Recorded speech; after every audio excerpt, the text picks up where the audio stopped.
تحلية الفراولة. الطبقة الأولى بسكوي شمخو بالحليب معطر بالفراولة.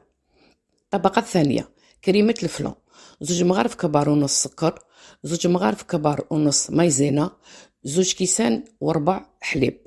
عطر الفراولة فوق نار متوسطة مع التحريك حتى الغليان.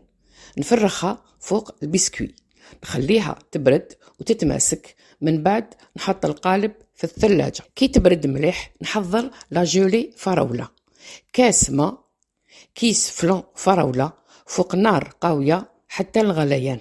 نزيد عطر الفراولة وكمية من الفراولة مقطعة، نفرخها فوق طبقة كريمة الفلون ونرجع القالب للثلاجة ليلة كاملة. بعد هذه المدة نقسمها ونزينها بحبات فراولة وكريمة الشانتيي. تحلية الفراولة بنينة لسهراتكم، جربوها.